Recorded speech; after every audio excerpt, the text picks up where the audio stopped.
근데 일각에서는 왜 저 추미애 대표께서 그렇게 저 과하게 얘기를 하시는 바람에 지금 여야 관계가 완전히 꼬였다라는 그런 그러니까 지적도 있거든요. 이거에 대한 아까 미필적 고의 발언 말고 그 전에 이제 머리 자르기다라부터 시작됐거든요. 네네.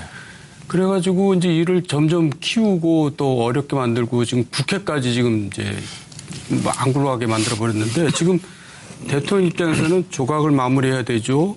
추경 처리해야 되죠. 정부조직법 등 법안 처리해야 되는데 오히려 여당 대표가 대통령을 더 어렵게 만든 셈이에요. 그러니까 이거 누구를 위한 거냐 이거죠. 본인 자신을 위한 거라면 이해가 가도 그러니까 소위 문바들한테 환호를 받기 위해서 그런 거냐. 도대체가 아무런 도움이 안 되는 발언을. 제가요. 말씀하세요. 저도 지금 첫날 머리 자르기 발언은 좀 섬뜩한 발언입니다. 집권당의 대표가 써서는 안 될 발언이 용어죠. 그렇게 갔단 말이에요. 그러나 그때까지만 해도 저는 국민의당 내에서는 상당히 온건한 어떻게 하든지 좀 대통령과 정부를 돕자는 쪽에 서 있는 사람입니다. 맞아요. 그런데 네. 그날까지는 추미애 대표가 그냥 또 아무리 정치인들 발언할 때 한 번쯤 또 흥분해서 실수하는 수도 있고 하니까 조금 지나쳤다 그런 걸로 봤는데 옛날 북풍 공작에 비유하고 하면서 공격을 하면서 연일 공격을 하는데요. 사실은 저도 이제 이런 정도면 도저히 정부 여당이 협조 못 하겠네. 사실 근본적으로는 우리가 국민을 위해서 정치하는 것이지, 국민을 위해서 정치하는 것이지 대통령이나 추미애 대표 보고 하는 건 아닙니다. 그러나 도저히 지금 국회도 지금 파행 상태로 계속 가고 있지 않습니까? 그리고 정확하게 말하면은요, 저는 이렇게 생각합니다. 국무총리의 임명 동의 국민의당이 협력해서 통과된 거 아닙니까? 국민의당이 반대했으면 사실은 부결됐을 거예요. 또 여러 장관이 있었는데 그중에서도 교육부 총리, 김상곤 총리죠? 교육부 총리에 대해서 사실 여러 문제가 있다는 당내 의견도 많았습니다. 그러나 다른 야당과 달리 그래도 국민의당은 청문회 경과 보고서 채택하는데 협력을 해서 결국 김상곤 부총리도 임명됐단 말이에요. 그래서 저는 국민의당이 그동안 이 정부 여당에 협력을 해왔다고 생각합니다. 그런데 추미애 대표께서 저렇게 연일 그렇게 작심하고 우리 멱살을 잡으면서 흔드는 정도라고 그러면 도저히 저로서도 이건 도저히 협력 못하겠다 하는 생각이 지나치다고 보시는 거군요. 그게 지나친 거죠. 추미애를 위한 변호를 제가 지금부터 시작하겠습니다. 추미애 대표하고 공식적인 변호인은 아니죠. 무보직 변호인. 무료 변호인. 너무 지금 아까는 검사를 하더니 분위기가 무거워지는 것 같아요. 아까는 검찰총장 했으니까 지금 이제 변호사를 좀 무보직 변호인. 제가 그렇지 않아도 오기 전에 통화를 했어요. 그래서 앞뒤 발언 전후에 대해서 자세하게 들었습니다. 두 분은 지금 심각하게 오해를 하고 말씀을 하시는 거예요. 그걸 제가 말씀드릴게요. 추미애 대표가 헬무트 콜 전 독일 수상 조문사절로 독일에 가 있을 때 가장 험악한 말은 박지원 대표가 먼저 시작한 거예요. 내 목을 내놓겠다 이렇게 얘기했어요. 박지원 대표가. 그래서 돌아왔어요. 돌아와서 추미애 대표가 아침 방송 나가가지고 이제 묻고 그렇게 했겠죠. 박지원 대표가 목 내놓는다 그러니까 목을 내놨어야 되겠습니까? 그런 심한 말을 하면 되겠습니까? 목 자르기를 스스로 하지 말고 진실을 내놓으십시오. 이게 팩트예요. 진상조사라고 그 당 자체적으로 했는데 결과는 이유미 씨 단독 범행이라 이렇게 꼬리 자르기를 했지만 그런데 그 당의 그 선대위원장이었던 박지원 전 대표 또 후보였던 안철수 전 의원께서 몰랐다 하는 것은 머리 자르기이죠. 실제로는 더 큰 것은 머리 자르기입니다. 꼬리 자르기가 아니고. 예.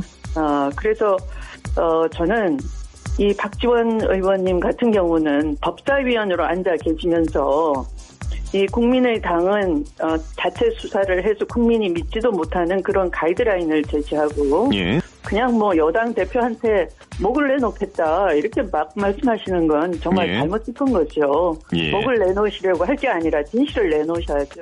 오히려 추미애 대표는 박지원 대표가 목 내놓겠다 한 발언을 해서는 안 될 발언을 생각하고 있었던 거예요. 그래서 그런가요? 그렇게 그렇게 된 거예요. 제가 그럼 박지원 변호를 한번 해볼까요? 제가 마주 하고요. 그래서 추미애 대표가 목 내놓겠다고 하면 되겠습니까? 하는 거를 머리 자르기 하면 안 되죠. 이렇게 얘기한 겁니다. 본인이 말한 부분에 대해서. 근데 그거를 국민의당이 갑자기 그 진실, 그 발언의 진실을 모르고 흥분하신 거예요. 머리 자르기만 그렇습니다. 그랬던 얘기죠. 네, 그랬고요. 그런데 본인이 이제 아침에 말을 했는데 흥분을 하면 그냥 그 즉시 해야 되잖아요. 한참 기다렸다 국민의당이 흥분을 했다는 거예요. 추미애 대표 말에 의하면 뭐냐. 박지원 대표가 난 이준석하고 통화한 적이 없다라고 말했다가 36초짜리 통화가 들통이 났다는 거예요. 그러니까 이 들통이 났다는 기사가 이제 데스크필 될 거 아닙니까? 그러니까 이걸 막아야 되니까 기사로 덮기 위해서 본인의 머리 자르기 하지 마라. 진실을 내놔라. 이거를 키웠다는 거예요. 지금 추미애 대표의 주장은. 저는 그 말에 저는 손을 들어주고 싶고요. 또 하나는 자, 국민의당은 입이 10개라도 할 말이 없는 것이 5월 5일 날 제보 조작을 발표합니다. 그리고 문재인 대통령 측에서 곧바로 고발을 합니다. 고발을 하면 문준용이나 문재인 후보를 가지고 사법 고발을 하든지. 근데 5월 8일 날 추미애 대표를 무고죄로 고발합니다. 국민의당에서. 자, 무고죄로 고발한 것부터 먼저 취소하고 그 부분을 사과해야 돼요, 국민의당이. 그런데 추미애 대표한테 무고죄로 고발한 국민의당이 당신 잘못했으니까 사과해라 그러면 본인이 무고죄라는 것을 인정하는 꼴이 된다는 거예요. 자기는 그래서 사과를 못하겠다는 거예요. 그럼 국민의당에서 먼저 무고죄로 고발한 것부터 당연히 처리를 해야죠. 사실 이런 이야기 할 것 같았으면 별로 나올 생각이 없고 건설적인 거 아닌 것 같습니다. 이렇게 한번 정리해 보죠. 자, 박지원 국민의당의 전 대표께서 내 목을 내놓겠다는 건 나는 결백하다는 말의 표현 아닙니까? 이게 만약에 내가 조작에 가담했다면 목을 내놓겠다는 것은 내가 결백하다는 말을 강조한 것이지 그것으로 그렇게 섬뜩한 이야기도 하고 받아들일 일은 없을까? 그것은 그리고 자기 이야기지 남을 자극한 이야기 아니죠. 남의 목을 자르겠다는 이야기하고는 좀 차원이 다른 것 같습니다.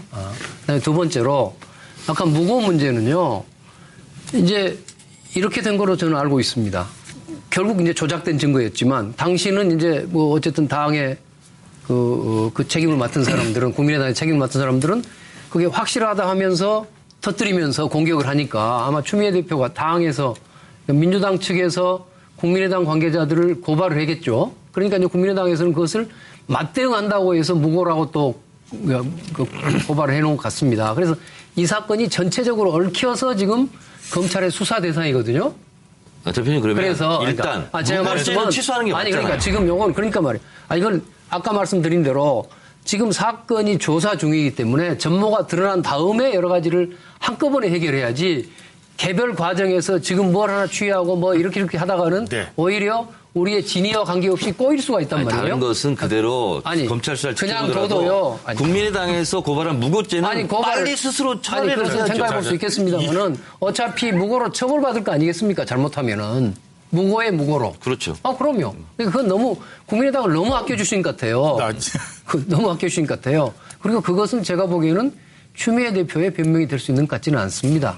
그러니까 추미애 대표는 지금도 연일 그렇게 남의 당의 대표나 당에 대해서 그렇게 그 공격을 하고 비판하는 이유에 대해서 물어봤어요. 그러니까 왜 그러냐? 모르겠어요. 모르겠는데. 그랬더니 그러니까 본인이 없는 가운데서 합리적인 근거를 가지고 한 일이 아니란 말이에요. 추미애 대표는 그런 생각이에요. 국민들이 굉장히 화가 나 있고 그리고 국민의당의 지금 태도 제보 조작 사건의 그 팩트 자체도 분노할 일이지만 그 이후에 대처하는 태도 이런 부분도 국민들이 지금 많이 분노하고 있기 때문에 본인은 국민의 그런 뜻에 따라서 그런 것을 대변하고 있다 이렇게 얘기를 하시더라고요. 그분이 일반 시민이나 네티즌의 한 사람이라면 충분히 이해가 가는 일인데요. 추미애 대표는 지금 집권당의 대표입니다. 검찰의 가이드라인이 충분히 통할 수 있는 그런 위치에 있는 분입니다. 가이드라인이 그 점은 그러니까 아마 시청자들이 판단하실 것 같은데요. 네네. 우리가 추미애 대표가 얘기했다고 검찰이 그런 미필적 고의를 적용하겠다고 우리나라의 검찰이 어떤 검찰이 하는 건 앞으로 좀 더 이야기해봐야 되겠습니다만은 그러니까 그렇게 의심받을 일을 추미애 대표 입장에서는 본인으로서는 아까 선이라고 그렇지만은 국민들은 많이 의심할 수 있습니다. 그 정도 했으면 될 것 같은데요. 두 분은 가이드라인을 너무 뭐든지 간에 여당의 대표가 계속적으로 자기가 마치 검찰총장인 것처럼 나와서 이야기하는 것은 적절치 않다고 생각합니다. 근데 일각에서는 왜 저 추미애 대표께서 그렇게 저 과하게 얘기를 하시는 바람에 지금 여야 관계가 완전히 꼬였다라는 그런 그러니까 지적도 있거든요. 이 거에 대한 아까 뭐죠 미필적 고의 발언 말고 그 전에 이제 머리 자르기다라부터 시작됐거든요. 네네. 그래가지고 이제 이를 점점 키우고 또 어렵게 만들고 지금 국회까지 지금 이제 뭐 안 굴러가게 만들어 버렸는데 지금 대통령 입장에서는 조각을 마무리해야 되죠.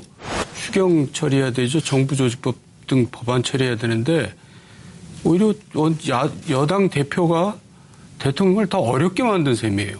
그러니까 이거 누구를 위한 거냐 이거죠. 본인 자신을 위한 거라면 이해가 가도 그러니까 뭐 소위 문바들한테 환호를 받기 위해서 그런 거냐. 도대체가 아무런 도움이 안 되는 발언을 제가요. 말씀하세요. 저도 지금 첫날 머리 자르기 발언은 좀 섬뜩한 발언입니다. 집권당의 대표가 써서는 안 될 발언이 용어죠. 그렇게 갔단 말이에요. 그러나 그때까지만 해도 뭐 저는 국민의당 내에서는 상당히 온건한 어떻게 하든지 좀 대통령과 정부를 돕자는 쪽에 서 있는 사람이에요. 저는 이렇게 생각합니다. 국무총리의 임명 동의 국민의당이 협력해서 통과된 거 아닙니까? 국민의당이 반대했으면 사실은 부결됐을 거예요. 또 여러 장관이 있었는데 그중에서도 교육부 총리, 김상곤 부총리죠? 교육부 부총리에 대해서 사실 여러 문제가 있다는 당내 의견도 많았습니다. 그러나 다른 당과 다른 야당과 달리 그래도 국민의당은 청문회 경과 보고서 채택하는데 협력을 해서 결국 김상곤 부총리도 임명됐단 말이에요. 그래서 저는 국민의당이 그동안 이 정부 여당에 협력을 해왔다고 생각합니다. 그런데 추미애 대표께서 저렇게 연일 그렇게 작심하고 우리 멱살을 잡으면서 흔드는 정도라고 그러면 도저히 저로서도 이건 도저히 협력 못하겠다 하는 생각이 지나치다고 보시는 거군요. 그게 지나친 거죠. 추미애를 위한 변호를 제가 지금부터 시작하겠습니다. 뭐 추미애 대표하고 공식적인 변호인은 아니죠. 무보직 변호인, 무료 변호인. 너무 지금 아까는 검사를 하더니 분위기가 무거워지는 것 같아요. 아까 검찰총장 했으니까 지금 이제 변호사를 좀 무보직 변호인. 제가 그렇지 않아도 오기 전에 네. 통화를 했어요. 그래서 앞뒤 발언 전후에 대해서 자세하게 들었습니다. 두 분은 지금 심각하게 오해를 하고 말씀을 하시는 거예요. 그걸 제가 말씀드릴게요. 추미애 대표가 헬무트 콜 전 독일 수상 조문제 그런데 그날까지는 추미애 대표가 그냥 또 아무리 정치인들 발언할 때 한 번쯤 또 흥분해서 실수할 수도 있고 하니까 조금 지나쳤다 그런 걸로 봤는데 옛날 북풍 공작에 비유하고 하면서 공격을 하면서 연일 공격을 하는데요. 사실은 저도 이제 이런 정도면 도저히 정부 여당이 협조 못 하겠네. 뭐 사실 근본적으로는 우리가 국민을 위해서 정치하는 것이지, 국민을 위해서 정치하는 것이지 대통령이나 추미애 대표 보고 하는 건 아닙니다. 그러나 도저히 지금 국회도 지금 파행 상태로 계속 가고 있지 않습니까? 그리고 정확하게 말하면은요.